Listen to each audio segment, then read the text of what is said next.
प्रिय भक्तों, आप सभी का हमारे YouTube चैनल भक्ति साधना में स्वागत है। आज हम आपको इस वीडियो में जया एकादशी व्रत की कथा सुनाने जा रहे हैं। बोलिए श्री कृष्ण भगवान की जय हो, विष्णु भगवान की जय हो, लक्ष्मी माता की जय हो। प्रिय भक्तों, आप सभी को माघ शुक्ल पक्ष की पावन जया एकादशी की हार्दिक शुभकामनाएं।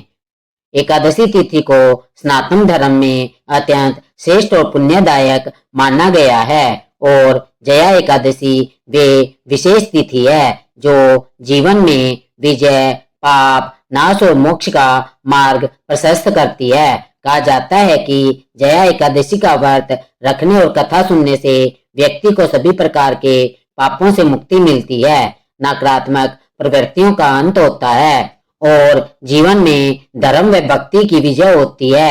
इस एकादशी का नाम ही जया है, अर्थात हर परिस्थिति में विजय प्राप्त करने वाली।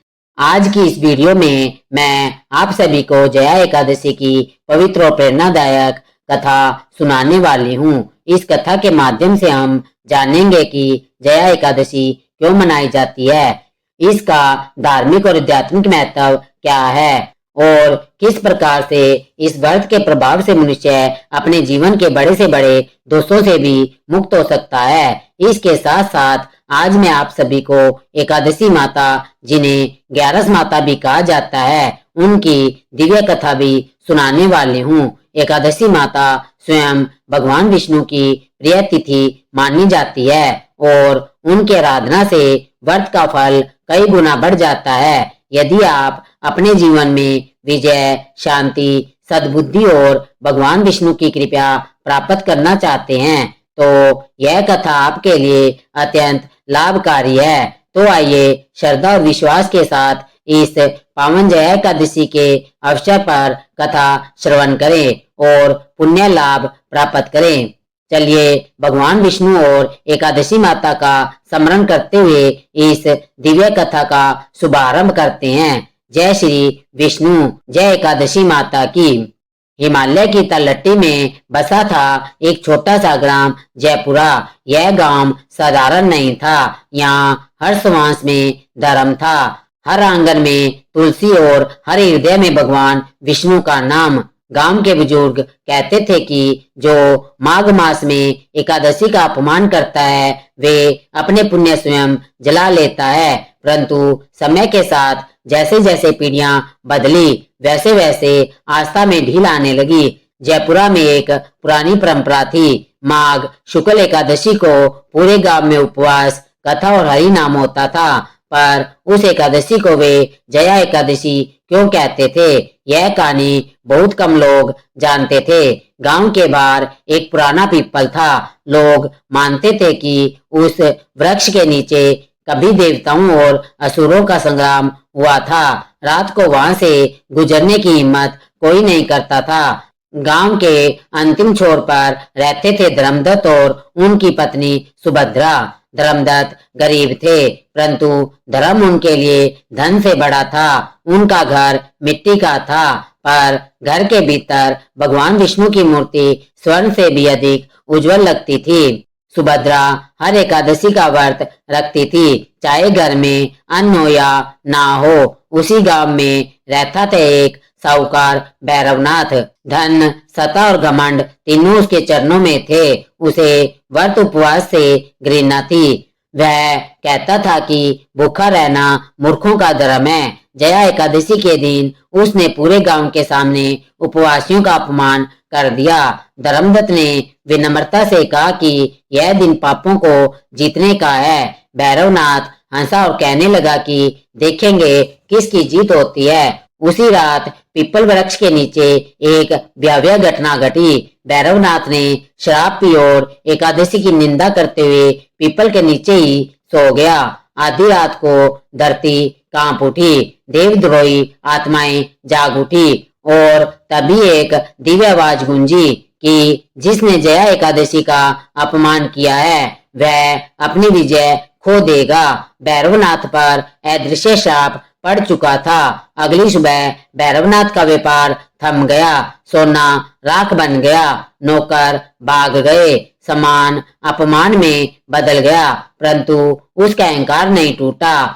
उधर धर्मदत्त के घर अद्भुत शांति थी। सुभद्रा ने जया एकादशी का पूर्ण विधि से व्रत किया था। रात को सुभद्रा को स्वप्न आया। स्वप्न में भगवान विष्णु ने कहा कि यह जया एकादशी पापों पर धर्म की विजय है। जो इसका पालन करता है वे जन्म जन्मांतर के बंधनों से मुक्त होते हैं। उन्होंने एक दिव्य कथा सुनाई जो आगे चलकर गांव की लोक कथा बन गई। जिस पीपल वृक्ष के नीचे भैरवनाथ ने जया एकादशी का अपमान किया था, उसी स्थान पर उस रात अद्भुत और भव्य दृश्य प्रकट हुआ। अहंकार में नीली पीली ज्योति चमकी, धुएं के बीच से कुछ आकृतियां उभरी, ना मनुष्य ना पशु। वे थे श्रापग्रस्त यक्ष। उनके नेत्रों में पीड़ा थी, मुख पर पश्चाताप था। वे करुण स्वर में बोले कि हम पापी नहीं थे, पर हमारे अहंकार ने हमें यक्ष से राक्षस बना दिया। बहुत समय पहले यह यक्ष सर्वलोक के सेवक थे, परंतु एक बार उन्होंने भगवान विष्णु की एकादशी का उपवास कर दिया। उस अपराध के कारण देव ऋषि नारद ने उन्हें श्राप दिया कि तुम धरती पर भूखे भटके प्रेत बनोगे। जब तक जया एकादशी का पूर्ण व्रत कोई मानव तुम्हारे लिए नहीं करेगा, तभी से वे पीपल के नीचे बंधे पड़े थे। स्वप्न के बाद सुभद्रा का हृदय व्याकुल था। उसने धर्मदत्त से कहा कि स्वामी, आज जो आत्माएं तड़प रही है उनका उद्धार हमारा कर्तव्य है। धर्मदत्त ने भी कहा कि हम निर्धन हैं, पर भक्ति में निर्धनता नहीं। दोनों ने निश्चय किया कि इस बार जया एकादशी केवल अपने लिए नहीं बल्कि उन आत्माओं के लिए भी करेंगे। इधर भैरवनाथ दिन प्रतिदिन दरिद्र होता गया। उसका अहंकार अब भी जीवित था, पर आत्मा टूट चुकी थी। रात को उसे भी स्वप्न आया। भयानक यक्ष उसके चारों ओर खड़े थे। एक स्वर गुंजा कि जिस व्रत का तूने अपमान किया उसी में तेरा उद्धार छिपा है। वह कांप उठा। माघ मास शुक्ल पक्ष एकादशी का सूर्योदय हुआ। जयपुरा गांव में घंटियों की गूंज थी। सुभद्रा ने स्नान, संकल्प, तुलसी पूजन, विष्णु नाम जप किया और उसने कहा कि हे नारायण, यदि मेरे व्रत में कोई शक्ति है तो इन श्रापग्रस्त आत्माओं को मुक्ति दीजिए। रात को पीपल वृक्ष से तेज प्रकाश फूटा। यक्षों की आकृतियां आकाश की ओर उठने लगी। उनके मुख से निकला, जय हो जया एकादशी, जय हो श्री विष्णु भगवान की। और वे दिव्य गंधर्व बनकर स्वर्गलोक को चले गए। पीपल वृक्ष साक्षात तुलसी स्वरूप हो गया। अगली सुबह भैरवनाथ धर्मदत्त के द्वार पर था। आंखों में आंसू, हृदय में पश्चाताप, और उसने कहा, आज समझ में आया कि जया एकादशी का अर्थ विजय अहंकार पर है। उसने व्रत रखा, दान किया और जीवन बदल गया। उस दिन से जयपुरा में यह कथा पीढ़ी दर पीढ़ी सुनी जाने लगी। लोग कहते हैं कि जो जया एकादशी का व्रत करता है वे अपने ही भीतर के राक्षस को जीत लेता है। जैसे ही श्रापग्रस्त यक्ष सर्वलोक पहुंचे, देवताओं के लोक में आनंद की लहर दौड़ाई। इंद्रदेव ने कहा कि आज पृथ्वी पर जया एकादशी ने फिर से अपनी सामर्थ्य दिखाई है। भगवान विष्णु शेषनाग पर विराजमान हुए। उनके मुख से निकला कि जब मानव दूसरों के मोक्ष के लिए व्रत करता है तब स्वयं ही मुक्त हो जाता है। भगवान विष्णु ने देवताओं को एक गुप्त रहस्य सुनाया कि धर्मदत्त और सुभद्रा पूर्व जन्म में एक यक्ष दंपति थे। उन्होंने एकादशी का अपमान नहीं किया था, परंतु दूसरों को एकादशी का व्रत करने से रोकने में असफल रहे थे। उसी करुणा के कारण उन्हें मानव जीवन मिला ताकि वे अधूरे धर्म को पूरा कर सके। आज उनका व्रत पूर्ण हो गया था। उसी रात सुभद्रा को पुनः स्वप्न आया। भगवान विष्णु ने कहा कि हे वत्स, तूने केवल आत्माओं को नहीं अपने पूर्व जन्म के दोष को भी जीत लिया है। उन्होंने सुभद्रा के मस्तक पर कमल रखा। उसके नेत्रों से अश्रु बह निकले। अगली सुबह जयपुरा गांव में अद्भुत घटना घटी। आकाश से फूलों की वर्षा हुई। देवताओं की अदृश्य उपस्थिति हर किसी ने अनुभव की। बुजुर्गों ने कहा कि आज यह भूमि तीर्थ बन गई है। भैरवनाथ ने अब हर एकादशी व्रत करना शुरू कर दिया। उसने कहा कि मैं धन से नहीं धर्म से धनी बनना चाहता हूँ। उसके घर में फिर से लक्ष्मी आई, पर इस बार अहंकार नहीं था। उस वर्ष से जया एकादशी पर जयपुरा में लोकगीत गाए जाने लगे। बच्चे, बूढ़े, स्त्रियां सब इस कथा को श्रद्धा से सुनते हैं। गांव के पुजारी ने कहा कि जया एकादशी केवल उपवास नहीं, यह मन की एकादशी है। जहाँ अहंकार का त्याग होता है। समय बीतता गया, पर यह कथा लोक कथा बनकर अमर हो गई। आज भी कहा जाता है कि जो माघ शुक्ल जया एकादशी को सच्चे मन से व्रत करता है, वह अपने जीवन के सबसे बड़े युद्ध में जीतता रहता है। कई वर्ष बीत गए। धर्मदत्त और सुभद्रा अब वृद्ध हो चले थे। शरीर दुर्बल था, पर भक्ति पहले से अधिक प्रबल थी। उस वर्ष की माघ मास की एकादशी अत्यंत कठोर शीत में आई। गांव वालों ने कहा, अब आप विश्राम करें, पर सुभद्रा मुस्कुराई कि जिस दिन भक्ति के पीछे हटे उसी दिन हार मान ली। उस दिन सुभद्रा ने केवल जल नहीं, केवल विष्णु नाम से व्रत रखा। धर्मदत्त पास बैठे नारायण नारायण जपते रहे। रात को दिया अपने आप तेज जल उठा। पूरा घर दिव्य सुगंध से भर गया। आधी रात को आकाश में शंखनाद गूंजा। भगवान विष्णु साक्षात प्रकट हुए और उन्होंने कहा, हे भक्तों, तुमने जीवन भर धर्म को नहीं छोड़ा, आज धर्म तुम्हें नहीं छोड़ेगा। सुभद्रा के नेत्र बंद हुए, चेहरे पर मुस्कान थी। धर्मदत्त ने अपनी पत्नी का मस्तक अपने हाथों में लिया। उसके मुख से निकला जय नारायण, और उसी क्षण उसकी आत्मा भी बैकुंठ की ओर चली गई। दोनों के शरीर जैसे पुष्प बन गए। गांव वालों ने कहा कि यह मृत्यु नहीं, जया एकादशी की अंतिम विजय है। आकाशवाणी हुई कि जो माघ शुक्ल जया एकादशी का श्रद्धा से व्रत करता है, उसके पाप ऐसे नष्ट होते हैं जैसे अंधकार में दीपक। यह व्रत प्रेत पितरों जीवों को मोक्ष देने वाला है। उस दिन से जयपुरा ही नहीं, आसपास के सभी गांवों में जया एकादशी विजय एकादशी के नाम से प्रसिद्ध हुई। स्त्रियां कथा सुनाती, पुरुष हरि नाम करते, बच्चे लोग गीत गाते, गांव की वृद्धाएं भी गाती थी। यह लोक कथा कहती है कि जया एकादशी केवल उपवास नहीं, यह अपने भीतर के अहंकार, क्रोध और अज्ञान पर विजय का नाम है। आज भी माघ मास शुक्ल पक्ष जया एकादशी की रात यदि आप ध्यान से सुने तो पीपल के पत्तों में एक स्वर गूंजता है, जय हो नारायण, जय हो जया एकादशी, ओम नमो भगवते वासुदेवाय नमः। अभी हम आपको सुनाएंगे एक रहस्यमयी और प्रेरणादायक कथा। यह 24 एकादशियों के मातम्य की कथा, जिसे सुनकर मन पवित्र हो जाता है और जीवन में भक्ति का प्रकाश फैल जाता है। इस कथा में हम आपको सुनाएंगे दो बहनों की एकादशी की कथा। एक बहन ने श्रद्धा से वर्ष की सभी 24 एकादशियों का व्रत किया और उसे मिला भगवान विष्णु का अद्भुत आशीर्वाद, जबकि दूसरी बहन ने इन व्रतों को महत्वहीन समझा और उसका जीवन दुख और संकटों से भर गया। यह कथा हमें सिखाती है कि एकादशी व्रत केवल उपवास नहीं, बल्कि पितृउद्धार, पापों का नाश और विष्णु कृपा का द्वार है। तो आइए भक्तों, सुनते हैं दो बहनों की 24 एकादशी की व्रत कथा। जय श्री हरि। सूरज की हल्की हल्की किरणें हरे भरे खेतों के ऊपर सुनहरी चादर बिछा रही थी। गांव की गलियों में गोबर और मिट्टी की सौंधी सी सुगंध फैली हुई थी। आंगनों में औरतें लिपाई पुताई कर रही थी। बुजुर्ग तुलसी चौरा पर दीपक जलाकर भगवान विष्णु के भजन गा रहे थे। इस गांव का नाम था विष्णुपुर।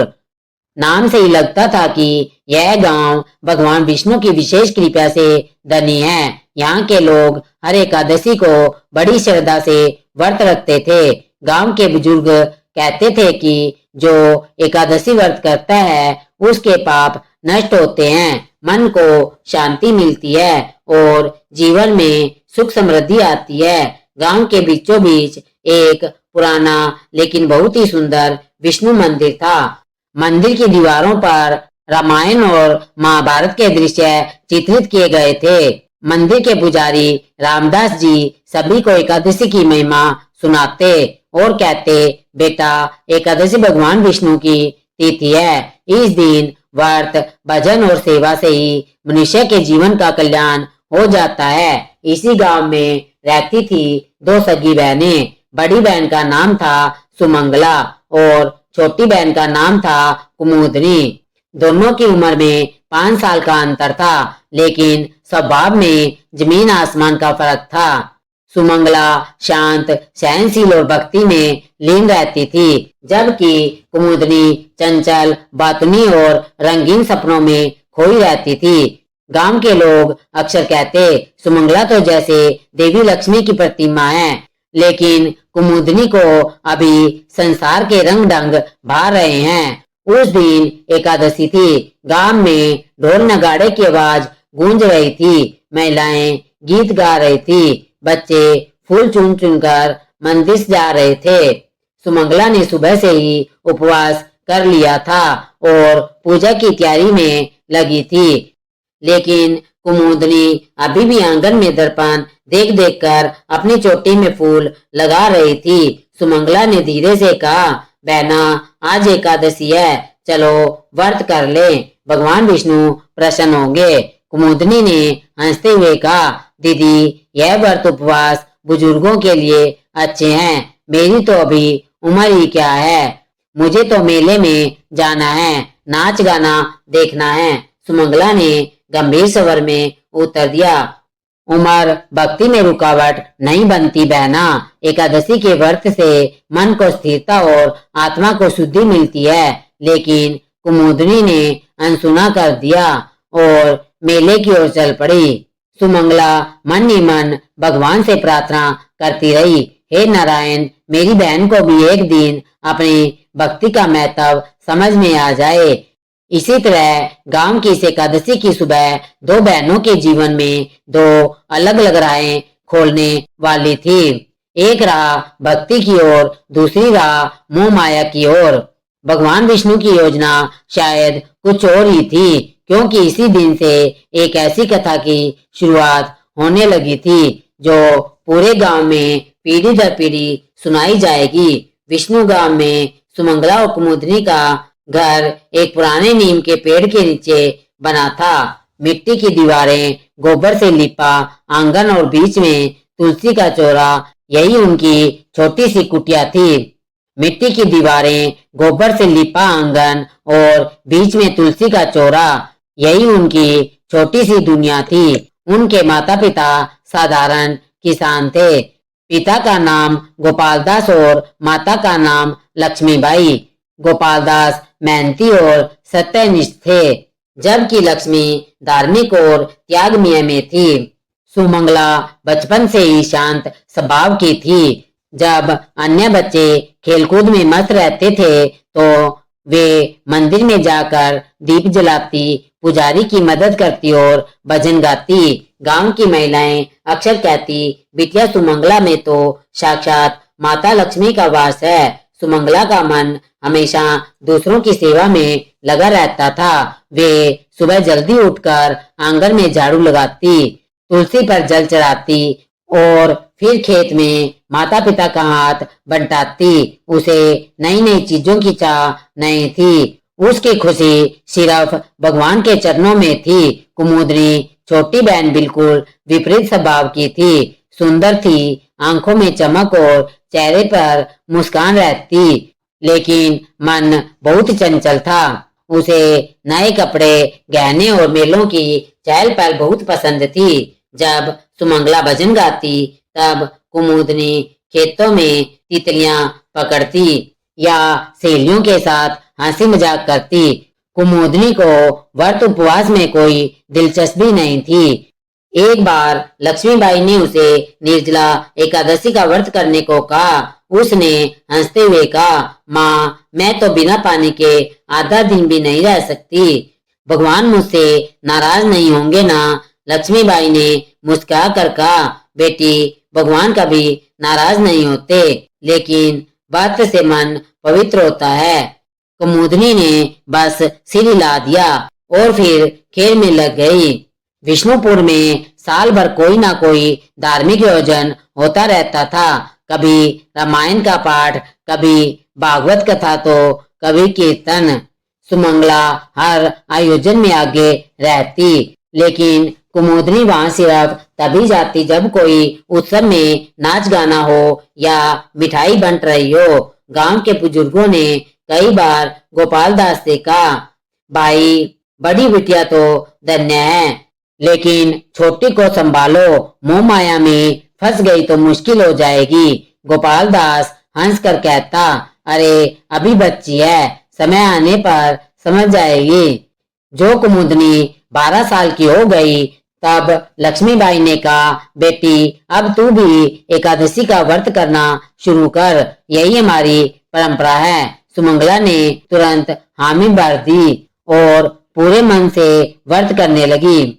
लेकिन कुमुदनी ने बहाना बनाया, माँ, मुझे तो पढ़ाई करनी है, खेत में भी जाना है और मेले की भी तैयारी करनी है। व्रत करूंगी तो ताकत कैसे रहेगी? लक्ष्मीबाई ने समझाया, बेटी, एकादशी में सिर्फ भोजन का त्याग नहीं, मन के विकारों का त्याग भी होता है। लेकिन कुमुदनी की आंखों में उस समय भगवान की भक्ति की जगह बस रंगीन दुनिया के सपने थे।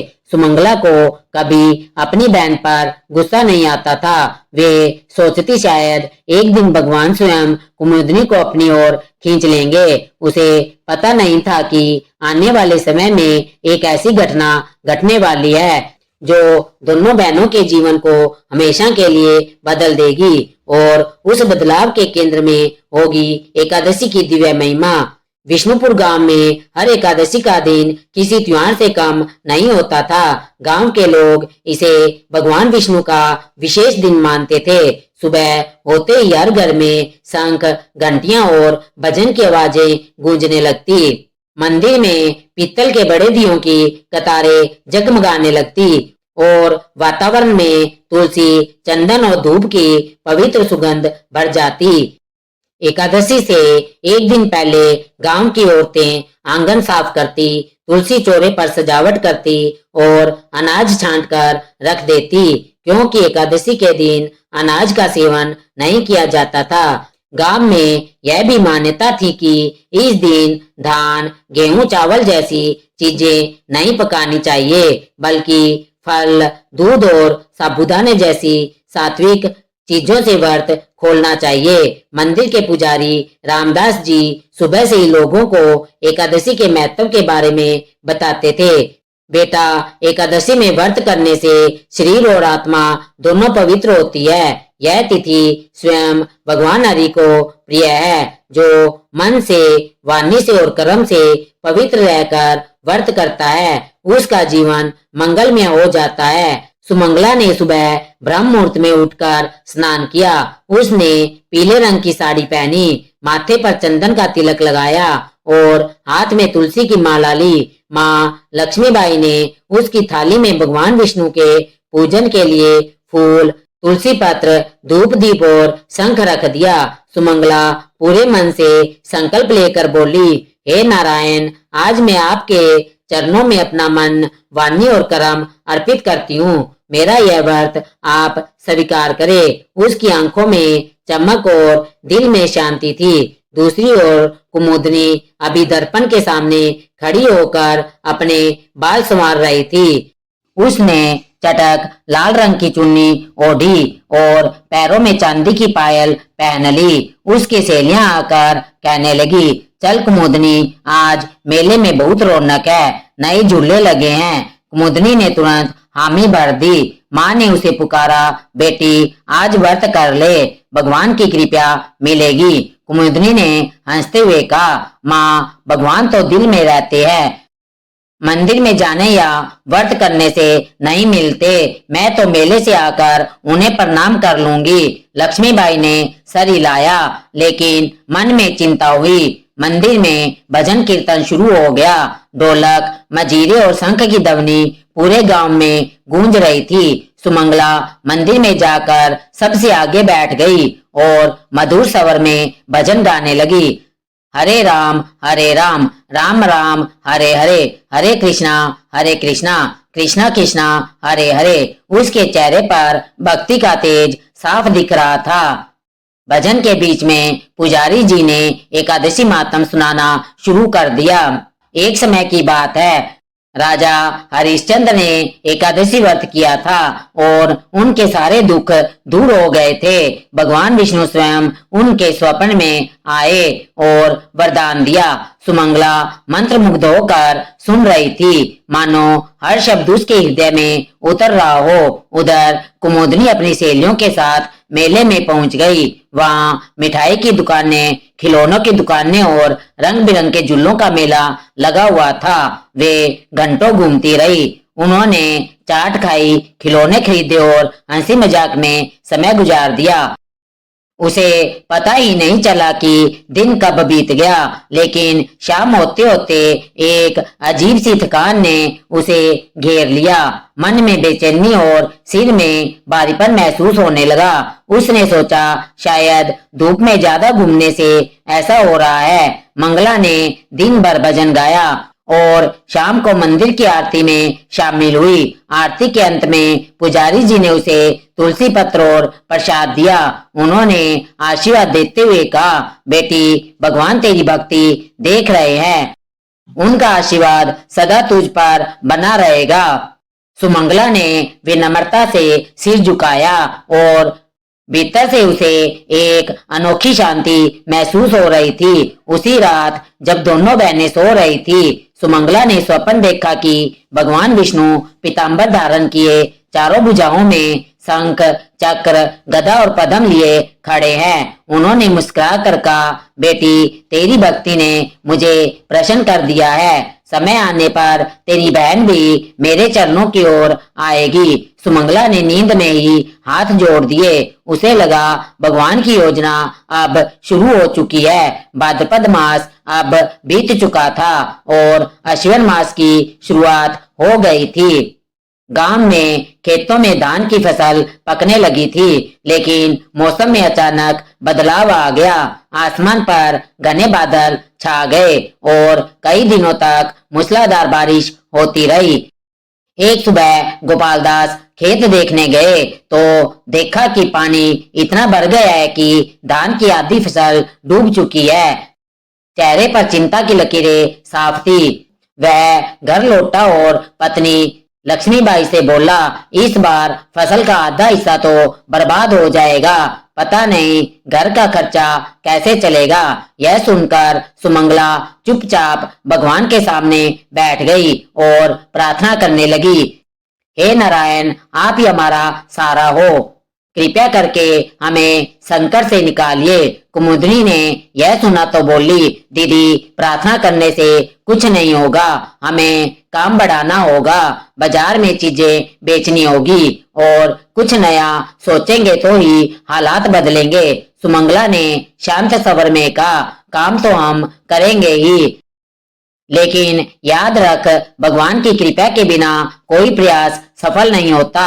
इसी बीच अश्विनी शुक्ल पक्ष की एकादशी आने वाली थी। गांव के सभी लोग व्रत की तैयारी कर रहे थे। सुमंगला ने निश्चय किया कि वह इस एकादशी का व्रत पूरे नियम से करेगी और भगवान से अपने परिवार की मुक्ति के लिए प्रार्थना करेगी। माँ ने दोनों बहनों से कहा, इस बार तुम दोनों व्रत करो, परिवार के लिए अच्छा होगा। सुमंगला ने तुरंत हामी भरी, लेकिन कुमुदनी ने फिर बहाना बनाया, माँ, इतनी बारिश में बाहर जाना मुश्किल है और बिना खाए पिए मैं कैसे रहूंगी, मुझे तो काम भी करना है। लक्ष्मीबाई ने समझाया, बेटी, व्रत सिर्फ भूखे रहने का नाम नहीं है, यह तो मन और कर्म की शुद्धि का नाम है। लेकिन कुमुदनी ने हंस कर टाल दिया। व्रत वाले दिन सुमंगला ने सुबह स्नान किया, पीले कपड़े पहने और मंदिर जाकर भगवान विष्णु के सामने दीपक जलाया। उसने पूरे दिन भजन किया, गरीबों को भोजन कराया जो माँ ने पहले से तैयार किया था, और शाम की आरती में भी शामिल हुई। वह मन ही मन प्रार्थना कर रही थी, हे प्रभु, हमारी फसल बचा लीजिए और मेरी बहन को भी अपने मार्ग पर ले आइए। उधर कुमुदनी बाजार गई थी ताकि कुछ चूड़ियां और रंगीन कपड़े बेचकर थोड़ा पैसा ला सके, लेकिन बारिश इतनी तेज हो गई कि रास्ते में उसका सामान भीग कर खराब हो गया। थकी हारी और निराश होकर वह घर लौटी। रात को सुमंगला ने स्वप्न में फिर भगवान विष्णु को देखा। उन्होंने कहा, बेटी, तेरी भक्ति से मैं प्रसन्न हूँ, लेकिन तेरी बहन की परीक्षा अभी बाकी है। संकट उसे भी मेरे द्वार तक लाएगा, तू धैर्य रख। अगली सुबह बारिश रुक गई और धूप निकल आई। जब गोपाल दास खेत गए तो देखा कि जितनी फसल डूबने वाली थी उसमें से आधी बच गई। गांव के बुजुर्ग बोले, यह तो भगवान विष्णु का चमत्कार है। सुमंगला ने मुस्कुराकर भगवान को धन्यवाद दिया, लेकिन कुमुदनी के चेहरे पर अभी भी यह विश्वास था। उसने मन ही मन सोचा, शायद यह तो मौसम का खेल है, इसमें भगवान का क्या काम। उसे नहीं पता था कि आने वाले दिनों में एक और बड़ी परीक्षा उसका इंतजार कर रही है, जो उसकी सोच को पूरी तरह से बदल देगी। अश्विनी मास के बाद गांव में कार्तिक का महीना शुरू हो गया। यह महीना धार्मिक दृष्टि से बहुत पवित्र माना जाता है। दीपावली, गोवर्धन पूजा, अन्नकूट और देवउठनी एकादशी जैसे पर्व इसी में आते हैं। गांव में चारों ओर दीपों की पंक्तियां सजने लगी थी। मंदिरों में विशेष सजावट हो रही थी और हर घर में भजन कीर्तन का माहौल था। लेकिन कुमुदनी का मन इन सब में कम और मेले बाजार की रौनक में ज्यादा लग रहा था। दीपावली के पहले हफ्ते में ही वे अपनी सहेलियों के साथ पास के कस्बे में लगने वाले बड़े मेले में जाने की तैयारी करने लगी। कस्बे का मेला दूर दूर तक मशहूर था। वहां दूर दराज के व्यापारी आकर कपड़े, गहने, खिलौने और मिठाइयां बेचते थे। कुमुदनी ने अपनी जमा पूंजी निकाल ली और माँ से कहा, माँ, मैं मेले में जाकर कुछ नया खरीद कर लाऊंगी, घर के लिए भी चीजें ले आऊंगी। लक्ष्मीबाई ने हल्की चिंता के साथ कहा, बेटी, मेले में भीड़ भाड़ रहती है, संभल कर रहना और कोशिश करना कि तू देवउठनी एकादशी से पहले वापिस आ जाए ताकि व्रत कर सके। कुमुदनी ने सर हिला दिया, लेकिन उसके मन में व्रत का कोई विचार नहीं था। वह बस मेले की रंगीनियों में खोना चाहती थी। मेले के दिन कुमुदनी और उसकी सहेलियां सुबह सुबह निकल गई, लेकिन आधे रास्ते में ही अचानक तेज आंधी और धूल का तूफान उठकर खड़ा हुआ। लोग इधर उधर भागने लगे, पेड़ की टहनियां टूटकर गिरने लगी। कुमुदनी और उसकी सहेलियां किसी तरह पास के एक ढाबे में जाकर छिप गई। तूफान थमने के बाद वे फिर मेले की ओर बढ़ी, लेकिन देर हो चुकी थी। कई दुकानें बंद हो गई थी और जो खुली थी उनमें भीड़ इतनी थी कि धक्का मुक्की हो रही थी। भीड़ में कुमुदनी की नजर एक सुनहरे हार पर पड़ी जो एक व्यापारी बेच रहा था। हार चमचमा रहा था और व्यापारी कह रहा था कि यह असली सोने का है, लेकिन मैं इसे आधी कीमत में दे रहा हूँ। कुमुदनी ने बिना सोचे समझे अपनी सारी जमा पूंजी उसे दे दी और हार ले लिया। उसे लगा कि उसने बहुत अच्छा सौदा किया है, लेकिन जब वह घर पहुंची और माँ को हार दिखाया तो लक्ष्मीबाई ने ध्यान से देखकर कहा, बेटी, यह हार सोने का नहीं है, यह तो पित्तल का है। वह व्यापारी तुझे धोखा दे गया। कुमुदनी का चेहरा उतर गया। वह गुस्सा और शर्म से भर गई, लेकिन मन में सोचा, ठीक है, अगली बार समझदारी से खरीदारी करूंगी। इन सब चक्रों में कुमुदनी देवउठनी एकादशी का व्रत करना ही भूल गई। सुमंगला ने उसे समझाने की कोशिश की।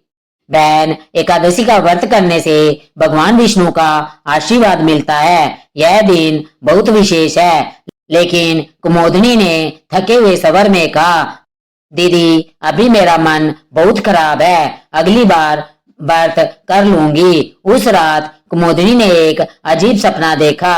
उसने देखा वह एक सुनहरे महल की ओर जा रही है, लेकिन जैसे ही वह दरवाजे पर पहुंची, एक विशालकाय द्वारपाल उसका रास्ता रोक देता है और कहता है, तुम्हें अंदर जाने की अनुमति नहीं है, क्योंकि तुम्हारे पास भक्ति का दीपक नहीं है। कुमुदनी डर कर पीछे हट गई और नींद खुल गई। उसका दिल जोर जोर से धड़क रहा था, लेकिन उसने इसे बस एक बुरा सपना मानकर टाल दिया। उसे अंदाजा भी नहीं था, यह भगवान का पहला स्पष्ट संकेत था।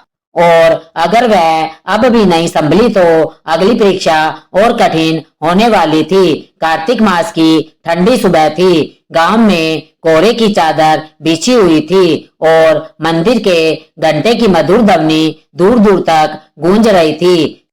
सुमंगला ने अपनी दिनचर्या के अनुसार स्नान कर पीले रंग के वस्त्र पहनकर तुलसी चौरे पर दीपक जलाया।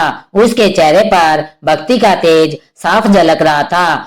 कुमुदनी अभी भी बिस्तर पर लेटी हुई थी। वह पिछले कई दिनों से उदास थी। मेले में हुआ धोखा, एकादशी का छूटना और बार बार आने वाले अजीब सपने उसे भीतर ही भीतर विचलित कर रहे थे। उसी रात सुमंगला ने स्वप्न में एक सुंदर दृश्य देखा। नीले आकाश के बीच सफेद कमल पर भगवान विष्णु विराजमान थे। उनके हाथों में शंख, चक्र, गदा और पद्म थे और उनके चारों ओर दिव्य प्रकाश फैला हुआ था। भगवान ने कहा, बेटी, भक्ति में धैर्य रखो। तुम्हारे घर पर मेरी कृपा बनी है, लेकिन तुम्हारी बहन के मोह को तोड़ने के लिए समय और परीक्षा दोनों आवश्यक है। तुम उसकी रक्षा करती रहना, जैसे दीपक अंधेरे में प्रकाश देता है। स्वप्न में जाकर सुमंगला ने मन ही मन भगवान को प्रणाम किया और यह संकेत किसी को नहीं बताया। देवउठनी एकादशी के कुछ ही दिनों बाद एक सुबह गांव के लोग चकित रह गए। मंदिर के आंगन से इतनी अद्भुत चंदन और केसर की सुगंध आ रही थी कि पूरा गांव उस महक में डूब गया। पुजारी रामदास जी ने कहा, यह कोई साधारण सुगंध नहीं, यह तो भगवान विष्णु की उपस्थिति का संकेत है। लोग मंदिर में दर्शन करने पहुंचे तो देखा कि भगवान की मूर्ति के चरणों में एकदम ताजा कमल का फूल रखा था, जबकि मंदिर बंद था और किसी ने अंदर प्रवेश नहीं किया था। सुमंगला ने मन ही मन महसूस किया, यह भगवान का एक और संकेत है, लेकिन कुमुदनी ने इसे शौक मानकर टाल दिया। एक शाम जब कुमुदनी नदी किनारे कपड़े धो रही थी, अचानक उसका पांव फिसला और वह गहरे पानी में गिर गई। लहरों का तेज भाव उसे बहा ले जाने वाला था। उसे लगा कि अब वह नहीं बच पाएगी, लेकिन तभी उसे महसूस हुआ कि किसी ने उसका हाथ मजबूती से थाम लिया था। जब वे होश में आई तो देखा कि किनारे पर वह अकेली बैठी है। चारों ओर कोई इंसान नहीं था, लेकिन उसकी कलाई पर हल्की सी तुलसी की पत्ती चिपकी हुई थी। वह घबरा कर घर लौटी और सुमंगला को सब बताया। सुमंगला ने धीरे से कहा, बहन, यह भगवान विष्णु की कृपा थी, उन्होंने तुम्हें बचाया है। कुमुदनी ने कुछ जवाब नहीं दिया, लेकिन पहली बार उसके मन में विचार आया कि शायद दीदी सच कहती है। फिर भी उसका मुंह पूरी तरह टूटा नहीं था। सर्दियों की ठंडी हवा में गांव की गलियां सुनसान हो चली थी। सुबह सुबह लोग अपने खेतों की ओर निकल जाते और शाम को चूल्हे से उठती लकड़ी की महक पूरे गांव में फैल जाती। ऐसे दिनों में सुमंगला एकादशी के व्रत और भगवान विष्णु के नाम का जप करती थी। उसका मन शांति से भरा था, लेकिन कुमुदनी के भीतर बेचैनी थी। भगवान के संकेत उसने महसूस तो किए थे, पर उसके मन के कोने में अभी भी चमक दमक और ऐश्वर्य की चाह बाकी थी। उसे लगता भक्ति से पेट नहीं भरता, कुछ बड़ा करने के लिए धन और साधन चाहिए। एक दिन गांव में ढोल नगाड़े बजाते हुए एक दल आया, ऊंची ऊंची आवाज में व्यापार का प्रचार करते हुए। वे लोग दूर शहर से आए थे और रंग बिरंगे कपड़े, नकली आभूषण और शीशे के कांच वाली चूड़ियां बेच रहे थे। उनके स्टॉल पर भारी भीड़ थी। कुमुदनी भी भीड़ में शामिल हो गई। वह एक चमकदार माला देखकर रुक गई। दुकानदार ने मुस्कुराते हुए कहा, यह माला पहनो तो सबकी नजर तुम पर ठहर जाएगी। यह सिर्फ 5 रुपए में ले लो। कुमुदनी को याद आया कि उसके पास इतने ही पैसे हैं जो सुमंगला ने उसे बचा कर रखने को कहा था, ताकि अगली एकादशी पर तुलसी और दीपक खरीदा जा सके। लेकिन उसके मन में लालच हावी हो गया। उसने बिना सोचे माला खरीद ली और घर लौट आई। सुमंगला ने माला देखी तो शांत स्वर में बोली, बहन, यह पैसे भगवान के लिए रखे थे। एकादशी पर इन पैसों से दीपक लेकर जलाना था। भगवान के नाम पर किया गया छोटा सा त्याग भी जीवन को बदल देता है। कुमुदनी ने हंसते हुए जवाब दिया, दीदी, भगवान को इन पैसों की क्या जरूरत है? उनके पास तो सब कुछ है। मुझे भी कभी कभी अपने लिए कुछ चाहिए। सुमंगला ने और कुछ नहीं कहा, बस मन ही मन भगवान से प्रार्थना की, हे नारायण, मेरी बहन को सही मार्ग दिखाइए। दिन बीतते गए और कुमुदनी मंदिर जाने से कतराने लगी। उसके समय का बड़ा हिस्सा सहेलियों के साथ गपशप और बाजार घूमने में निकल जाता। वह भजन कीर्तन में भी कम दिखने लगी। कभी कभी रात को उसे वही सपना आता, सुनहरे महल का द्वार और पहरेदारों का वही वाक्य, तुम्हारे पास भक्ति का दीपक नहीं। लेकिन अब वह इन सपनों को अनदेखा करना सीख गई थी। माघ मास की एक रात गांव में चोरी हो गई। चोरों ने कई घरों से अनाज और गहने चुरा लिए। कुमुदनी के घर से तो कुछ खास नहीं गया, लेकिन उसकी खरीदी हुई चमकदार माला भी गायब हो गई। वह दुखी होकर बोली, दीदी, सब मेहनत बेकार हो गई। सुमंगला ने धीरे से कहा, बहन, जो चीज भगवान के आशीर्वाद के बिना आती है वह टिकती नहीं है। भक्ति का दीप जलाना ही सच्ची संपत्ति है। कुमुदनी ने इस बार भी बात टाल दी, लेकिन उसके मन में हल्की सी चुभन रह गई। उसे पता नहीं था वह चुभन आगे चलकर उसके जीवन को बदलने वाली है। फागुन मास की ठंडी सुबह थी। गांव में हल्की हल्की धूप फैल रही थी और मंदिर में शंखनाद की मधुर ध्वनि सुनाई दे रही थी। सुमंगला ने स्नान कर भगवान विष्णु के चरणों में पुष्प चढ़ाए और एकादशी का व्रत शुरू किया। उसके चेहरे पर भक्ति की आभा थी, मानो किसी ने भीतर दीप जला दिया हो। कुमुदनी वही आंगन में बैठी हुई अपनी दीदी को देख रही थी। कुछ दिनों पहले उसकी खरीदी हुई माला चोरी हो गई थी और उसके बाद उसके छोटे मोटे काम भी बिगड़ते जा रहे थे। फिर भी उसने इसे भगवान की इच्छा मानने के बजाय अपना दुर्भाग्य समझा। उसी समय गांव में एक अनोखी घटना घटी। पास के गांव में एक धनी व्यापारी की पत्नी, जो वर्षों से गंभीर बीमारी से पीड़ित थी, सुमंगला के घर आई। उसने कहा, बेटी, मैंने सुना है तुम एकादशी का व्रत पूरे नियम से करती हो। मेरे लिए भगवान से प्रार्थना करो। सुमंगला ने श्रद्धा से भगवान का जाप करके तुलसी का पत्ता और गंगा जल उसे दिया। कुछ ही दिनों में वह महिला स्वस्थ हो गई। व्यापारी ने आभार स्वरूप सुमंगला को अनाज, वस्त्र और थोड़े से पैसे भेंट कर दिए। यह देखकर गांव के लोग कहने लगे, भक्ति का फल भगवान स्वयं किसी भी रूप में दे देते हैं। उधर कुमुदनी ने एक सहेली के साथ मिलकर बाजार में छोटा सा काम शुरू किया, लेकिन जल्दी उसका पैसा डूब गया। सहेली ने भी मुंह मोड़ लिया। घर लौटकर वह दीदी से बोली, लगता है मेरे भाग्य में सुख लिखा ही नहीं है। सुमंगला ने शांत स्वर में कहा, भाग्य भगवान की देन है बहन, लेकिन अगर हम उनकी भक्ति से दूर हो जाए तो वह भी हमसे दूर चले जाते हैं।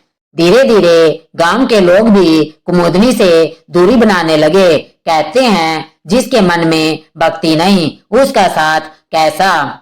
यह बातें सुनकर कुमुदनी को बुरा लगता, लेकिन अंदर कहीं ना कहीं उसे महसूस होता कि दीदी की बातों में सच्चाई है। फिर भी उसका अहंकार टूटने को तैयार नहीं था। एक शाम जब गांव के सभी लोग मंदिर में एकादशी का संकीर्तन कर रहे थे, कुमुदनी अपने घर में अकेली बैठी थी। अचानक से महसूस हुआ जैसे घर के आंगन में कोई खड़ा है। बाहर आई तो देखा तुलसी चौरे पर दीपक जल रहा है, जबकि उसने वहां दीपक रखा ही नहीं था। उसके मन में एक अजीब सी शांति उतर आई। पहली बार उसने सोचा, क्या मैं सच में भगवान से दूर हो चुकी हूँ। अब आषाढ़ मास की एकादशी का दिन था। सुबह से गांव के मंदिर में तुलसी, गंगा जल और फूलों की सुगंध फैली हुई थी। शंख घंटे की आवाजें चारों दिशाओं में गूंज रही थी। गांव की औरतें नए वस्त्र पहनकर माथे पर चंदन तिलक लगाकर भगवान विष्णु के दर्शन के लिए निकल रही थी। कुमुदनी अपने घर के आंगन में बैठी थी। आंखों के सामने पिछली एकादशियों के दिन तैर रहे थे, यानी कि उसे सारे नजारे दिख रहे थे। दीदी का प्रसन्न चेहरा, मंदिर का दीप मालाओं से जगमगाता दृश्य और वह खुद भीड़ से भक्ति से कटती हुई। पिछले कई महीनों से उसने देखा कि सुमंगला ने कितनी कठिन परिस्थितियों में भी व्रत और सेवा नहीं छोड़ी। कभी घर में अनाज कम पड़ गया तो खुद उपवास करके दूसरों को खिला दिया। कभी ठंड में भी नदी किनारे स्नान करके तुलसी चौरे पर दीप जलाया। कुमुदनी सोचने लगी, क्या इसी त्याग और भक्ति के कारण दीदी को भगवान की कृपा मिलती है। एक रात कुमुदनी ने स्वप्न में वही सुनहरा महल देखा, लेकिन इस बार द्वार पर खड़े पहरेदारों ने कहा, तुम्हें प्रवेश का अवसर फिर दिया जा सकता है अगर तुम अपने भीतर का दीपक फिर से जला दो। जागने पर उसका दिल धड़क रहा था, आंखों में आंसू थे। उसे एहसास हुआ कि उसने अपने अहंकार, लालच और उदासीनता से भक्ति का दीपक बुझा दिया था। सुबह सुबह वह अपनी दीदी के पास गई और बोली, दीदी मुझे माफ कर दो, मैंने भगवान से और आपसे दूरी बना ली थी। अब मैं फिर से एकादशी का व्रत करना चाहती हूँ। सुमंगला ने मुस्कुराते हुए उसकी आंखों में देखा और कहा, भगवान की ओर लौटने में कभी देर नहीं होती। बहन, अगर नियत सच्ची हो तो वे हमें अपने आंगन में तुरंत बुला ही लेते हैं। उसी दिन से कुमुदनी ने पूरी निष्ठा से व्रत और पूजा शुरू कर दी। पहली बार उसने तुलसी चौरे पर दीप जलाते हुए अनुभव किया कि उसके मन का बोझ हल्का हो गया है। मंदिर में जाकर जब उसने भगवान के चरणों में प्रणाम किया तो उसकी आंखों से आंसू बह निकले, लेकिन इस बार वे पछतावे के नहीं बल्कि आनंद और कृतज्ञता के आंसू थे। श्रावण की एकादशी आई।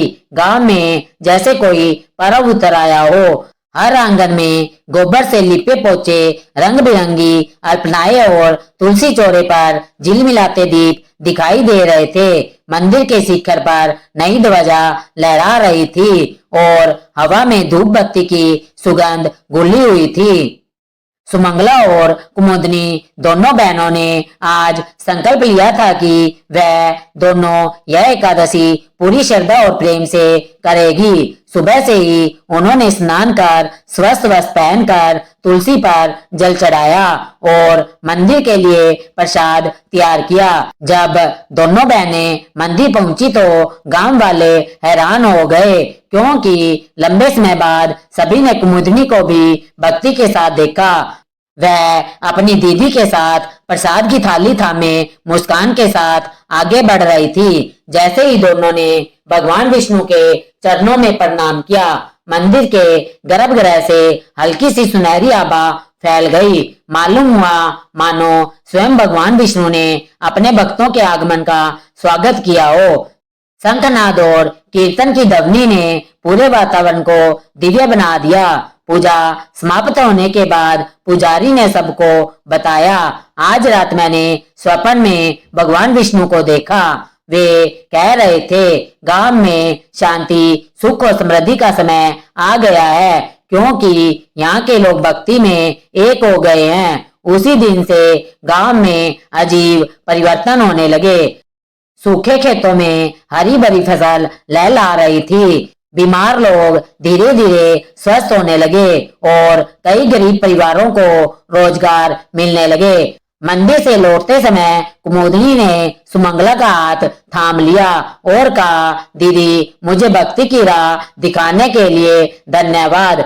अब मैं कभी भी इस दीपक को बुझने नहीं दूंगी। सुमंगला ने प्रेम से उसे गले लगाया और कहा, हम दोनों बहनें अब भगवान की सेवा में जीवन बिताएंगी। यही हमारा सच्चा सुख है। उस दिन के बाद से हर एकादशी पर दोनों बहनें गांव के हर घर में जाकर तुलसी के महिमा और भगवान विष्णु की कथा सुनाने लगी। गांव के लोग भी इस दिन उपवास, भजन और दान पुण्य करने लगे और इस तरह दो बहनों की एकादशी भक्ति न केवल उनके जीवन को बदल गई, बल्कि पूरे गांव को विष्णु कृपा से भर दिया। ओम नमो भगवते वासुदेवाय नमः।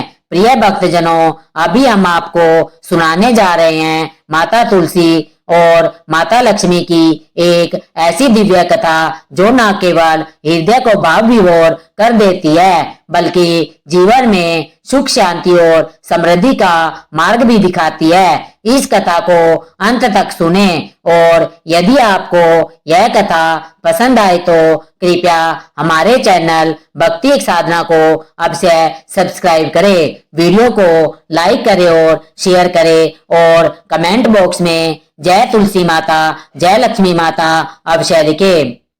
बहुत समय पहले की बात है, एक प्राचीन नगर था जहाँ धर्म और नीति का पालन करने वाले लोग रहते थे। नगर के बीचों बीच एक भव्य विष्णु मंदिर था। उस मंदिर में प्रतिदिन आरती, भजन और कीर्तन होते थे। मंदिर के चारों ओर सुगंधित फूलों की लताएं और हरी भरी तुलसी का बाग था। लोग मानते थे उस नगर की समृद्धि का कारण वही तुलसी वन और माता लक्ष्मी की कृपा है। उस नगर के राजा चंद्रसेन बड़े धर्मात्मा थे। वे सदैव भगवान विष्णु की उपासना करते और माता लक्ष्मी को प्रसन्न करने के लिए प्रतिदिन विशेष पूजन करवाते। रानी सुमित्रा भी भक्ति भाव से हर सुबह तुलसी माता को जल चढ़ाती और तुलसी दल से श्री हरि विष्णु का पूजन करती। कथा कहती है कि तुलसी माता स्वयं धरती पर आई ताकि भक्तों को पापों से मुक्ति दिला सके। वे वृंदा के रूप में जन्मी और अपनी कठोर तपस्या से भगवान विष्णु को प्रसन्न किया। भगवान विष्णु ने उन्हें आशीर्वाद दिया कि हे वृंदा, आज से तुम तुलसी कहलाओगी। मेरे पूजन में तुम्हारे पत्ते अनिवार्य होंगे, यानी कि जरूरी होंगे। तुम्हारे बिना कोई भी पूजा पूर्ण नहीं होगी। तब से तुलसी माता को हरि प्रिया भी कहा जाने लगा।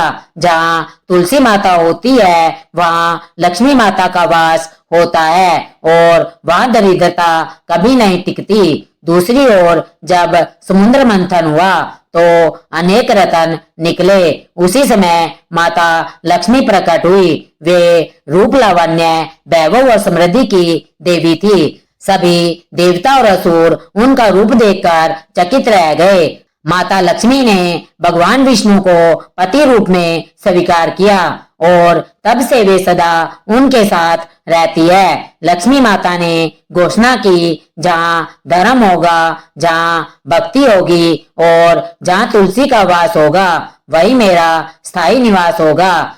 समय बीता और नगर में सुख शांति बनी रही। लेकिन एक बार राजा चंद्रसेन के राज्य पर भयानक संकट आ गया। पड़ोसी राज्य का राजा उनसे ईर्ष्या करने लगा और उसने युद्ध की घोषणा कर दी। युद्ध में राजा चंद्रसेन हारने लगे। सेना बिखर गई, सैनिक निराश हो गए।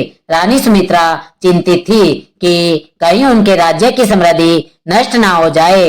रानी ने तुलसी माता के चरणों में जाकर प्रार्थना की कि हे तुलसी माता, हे हरिप्रिया, यदि आज आप मेरी रक्षा नहीं करेंगे तो हमारा वंश और हमारी भक्ति दोनों संकट में पड़ जाएंगे। उसी रात रानी को स्वप्न में माता लक्ष्मी और माता तुलसी का संयुक्त दर्शन हुआ।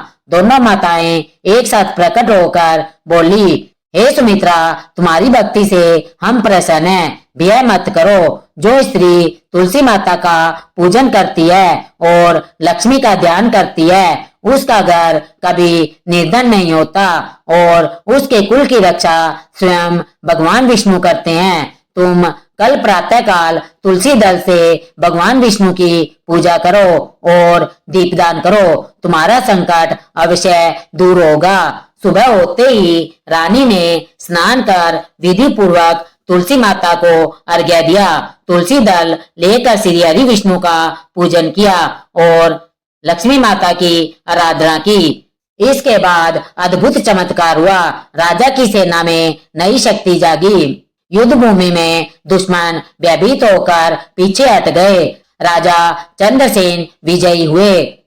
राजा चंद्रसेन ने समझ लिया कि यह विजय उनके बल से नहीं बल्कि माता तुलसी और माता लक्ष्मी की कृपा से संभव हुई है। युद्ध में विजय के बाद राजा चंद्रसेन का राज्य पहले से भी अधिक समृद्ध हो गया। प्रजा सुखी थी, खेत खलियान लहला रहे थे और हर घर में भगवान विष्णु का नाम गूंजता था। मंदिरों में तुलसी दल से पूजा होती और दीपमालाएं जलती। लेकिन जहाँ सुख समृद्धि होती है, वहाँ ईर्ष्या भी जन्म लेती है। पड़ोसी राज्य का पराजित राजा चुप नहीं बैठा। उसने सोचा, जब तक इस राज्य से तुलसी के चोरे और लक्ष्मी की कृपा नहीं हटेगी, तब तक मैं चंद्रसेन को परास्त नहीं कर सकता। उसने षड्यंत्र रचा। कुछ दुष्टों को भेजकर तुलसी के बाग को नष्ट करने का प्रयास किया। एक रात जब नगर के लोग सो रहे थे, वह दुष्ट तुलसी बाग में पहुंचा और पौधों को उखाड़ने लगा। अचानक तेज आंधी चली, बिजली चमकी और आकाश से आवाज आई, अरे मूर्ख, यह तुलसी माता का बाग है। इसे छूने का साहस किया तो भस्म हो जाओगे। वहां उपस्थित सभी दुष्ट भयभीत होकर भाग खड़े हुए। कुछ वहीं गिर पड़े और बेहोश हो गए। सुबह जब राजा चंद्रसेन और रानी सुमित्रा को यह समाचार मिला तो वे तुलसी माता के सामने नतमस्तक हो गए और कहा, माता, आपके होते हुए हमारा कोई शत्रु हमें हानि नहीं पहुंचा सकता। समय बीता और एक दिन नगर में अकाल की स्थिति उत्पन्न हो गई। वर्षा नहीं हुई, अनाज सूखने लगा, प्रजा परेशान हो गई। लोग सोचने लगे कि शायद लक्ष्मी माता नाराज हो गई है, जिससे उन्होंने अपनी कृपा वापस लौटा ली है। राजा रानी दुखी होकर मंदिर पहुंचे। उन्होंने माता लक्ष्मी का ध्यान करते हुए प्रार्थना की, हे माँ लक्ष्मी, यदि हमने कोई भूल की हो तो हमें क्षमा करे। आपके बिना हमारा जीवन अंधकार में है। माता लक्ष्मी उनके सामने प्रकट हुई। उनका रूप दिव्य था, हाथों में कमल थे और मुख पर मुस्कान थी। उन्होंने कहा, हे चंद्रसेन, हे सुमित्रा, तुम्हारी भक्ति अटल है। परंतु यह मेरी परीक्षा है। जब प्रजा कठिनाई में धैर्य और भक्ति बनाए रखेगी तभी मैं पुनः अपनी कृपा बरसाऊंगी। माता ने आगे कहा, इस अकाल को दूर करने के लिए तुम सबको तुलसी माता का सामूहिक पूजन करना होगा। जब पूरा नगर तुलसी दल चढ़ाकर भगवान विष्णु का नाम लेगा तब वर्षा होगी और समृद्धि लौट आएगी।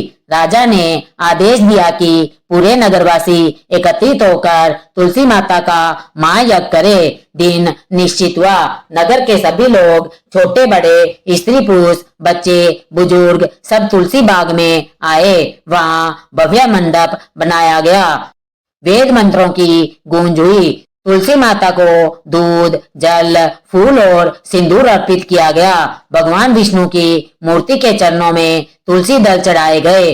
जब सामूहिक रूप से हरि विष्णु जय तुलसी माता, जय लक्ष्मी माता का उद्घोष हुआ तभी आकाश में काले बादल घेर आए। कुछ ही पलों में मूसलाधार वर्षा शुरू हुई। सूखी धरती हरी हो गई। खेतों में अंकुर फूटने लगे और लोगों के चेहरे खिल उठे।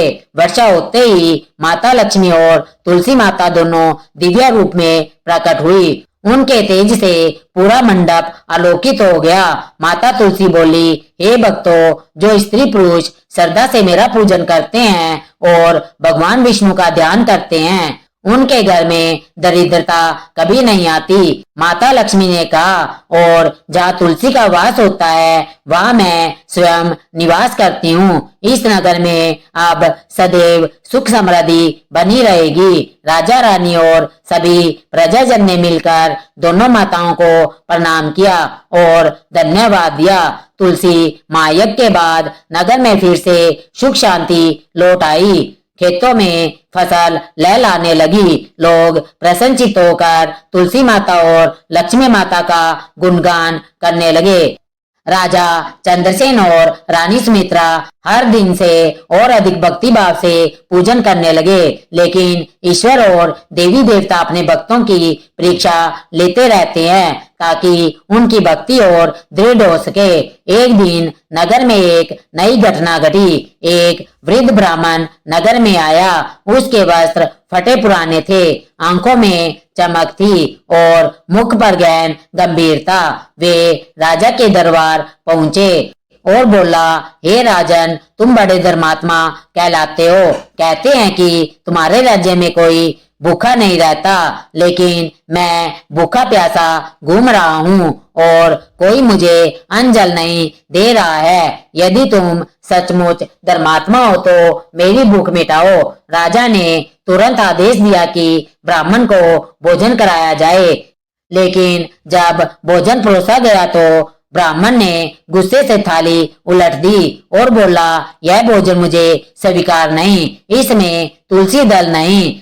विष्णु को तुलसी दल अर्पण किए बिना अन्न व्यर्थ है। राजा चौंक गए। उन्होंने तुरंत तुलसी दल मंगवाया और भगवान विष्णु को अर्पित कर ब्राह्मण को भोजन दिया। तभी ब्राह्मण संतुष्ट हुआ और प्रसन्न होकर बोला, राजा याद रखना, तुलसी के बिना लक्ष्मी की कृपा स्थिर नहीं रहती। यह नगर तभी तक समृद्ध रहेगा जब तक तुलसी और लक्ष्मी की युक्त आराधना होती रहेगी। यह कहकर ब्राह्मण अदृश्य हो गया। दरबार में सब स्तंभ रह गए। कुछ समय के बाद रानी सुमित्रा के मन में एक शंका उठी। वे सोचने लगी, क्या सचमुच हमारी समृद्धि का कारण केवल तुलसी माता और लक्ष्मी माता की कृपा है, या यह हमारी प्रेषम और राजा की नीतियों से है? उनकी यह शंका धीरे धीरे बढ़ने लगी।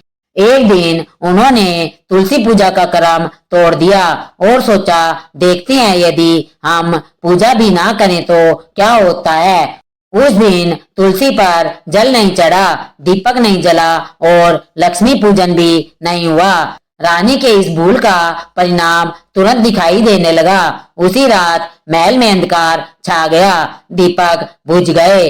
खजाने के कक्ष से रतन गायब होने लगे और राजा को अजीब स्वप्न आया कि लक्ष्मी माता क्रोधित होकर महल से बाहर जा रही है। सुबह जब राजा जागे तो रानी ने अपनी शंका स्वीकार की और कहा, स्वामी, मैंने परीक्षा ली और पूजन नहीं किया, शायद यही कारण है कि यह संकट आया। राजा क्रोधित हुए। उन्होंने शांत स्वर में कहा, देवी लक्ष्मी माता और तुलसी माता हमारी परीक्षा ले रही थी, हमें सदैव भक्ति में अटल रहना चाहिए। राजा रानी तुरंत मंदिर में पहुंचे। दोनों ने मिलकर तुलसी माता को जल चढ़ाया, लक्ष्मी माता का पूजन किया और पूरे हृदय से क्षमा मांगी। कुछ ही क्षणों में मंदिर आलोकित हो गया। माता लक्ष्मी और तुलसी माता प्रकट हुई। तुलसी माता ने कहा, हे सुमित्रा, भक्ति में शंका आना स्वाभाविक है, परंतु जो भक्त परीक्षा में खरे उतरते हैं वही सच्चे भक्त कहलाते हैं। लक्ष्मी माता ने कहा, जहाँ मेरा और तुलसी का शुद्ध पूजन होता है वहाँ ना कभी दरिद्रता आती है और ना कोई संकट टिकता है। तुम्हारी परीक्षा पूरी हुई, अब पूरे राज्य में फिर से समृद्धि लौट आई। राजा रानी ने कृतज्ञ होकर प्रणाम किया। प्रिय भक्तों, हमारी इस कथा को अपने मित्रों और अपने रिश्तेदारों के साथ ज्यादा से ज्यादा शेयर करना और हमारी वीडियो को अंत तक देखने के लिए बहुत बहुत धन्यवाद। प्रेम से बोलिए विष्णु भगवान की जय हो, लक्ष्मी माता की जय हो, तुलसी माता की जय हो।